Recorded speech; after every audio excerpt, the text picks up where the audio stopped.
જય શ્રી કૃષ્ણ મિત્રો, હું રેખા રાદડિયા. આજે મારે યુવાન ભાઈઓ અને બહેનો માટે એક બહુ મહત્વની વાત કરવી છે. તો મારો વિડીયો છેલ્લે સુધી સાંભળવા માટે વિનંતી.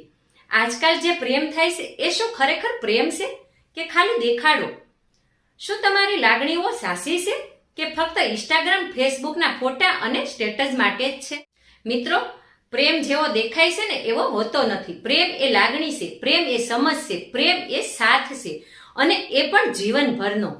આજના યુવાનો બાહ્ય સુંદરતાને પ્રેમ કરે છે, પણ મિત્રો તેને પ્રેમ ના કહેવાય. એ માત્ર આકર્ષણ છે. આકર્ષણથી થતા સંબંધો થોડા દિવસ જ ચાલે છે, પણ પછી શું થાય? જેવું આકર્ષણ ખતમ એટલે ધીરે ધીરે પ્રેમ પણ ખતમ થઈ જાય છે. પછી આપણે જાણીએ છીએ શું થાય છે તે. ફોન સ્વિચ ઓફ થઈ જાય છે, નંબર બ્લોક થઈ જાય છે અને ધીરે ધીરે દિલ તૂટી જાય છે. એટલે પ્રેમ કરો પણ સાચા દિલથી કરો.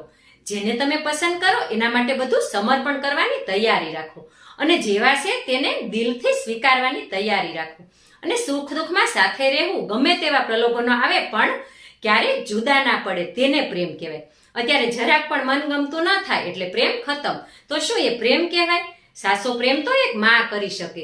જ્યારે માના ગર્ભમાં બાળક હોય ને અને ડોક્ટર એમ કહે ને કે બેન આ તમારા બાળક માટે હાનિકારક છે, તો તરત જ માં છે તે ખાવાનું છોડી દે છે.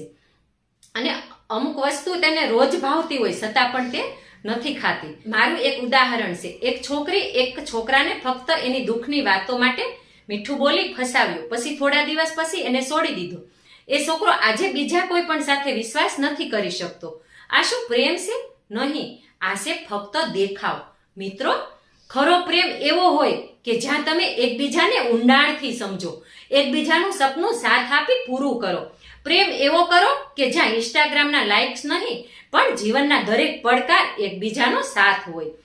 સાચો પ્રેમ છુપાવો નહીં પણ એવરીડે મન ભરીને જીવો. એટલે છેલ્લે ફક્ત એટલું જ કહીશ કે પ્રેમ કરો તો સાચા દિલથી કરો. આકર્ષણથી કરશો ને તો જિંદગી તબાહ થઈ જશે. પહેલા આપણા વડીલો સંબંધ જોડતા ને સંબંધ જીવનભર નિભાવતા.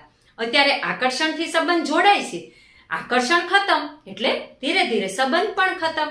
પછી જ્યારે શરૂઆતમાં મારો જીવ કહીને બોલાવતા ને તે મારી ભૂલ થઈ જાય છે.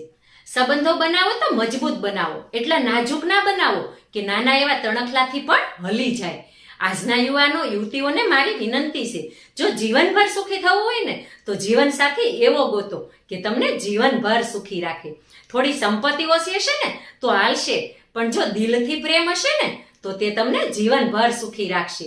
વિડીયો પસંદ આવ્યો હોય તો લાઈક કરો, શેર કરો અને કમેન્ટમાં જણાવો. હું રેખા રાદડિયા આપ સાથે ફરી મળીશ સાચા દિલથી. જય શ્રી કૃષ્ણ.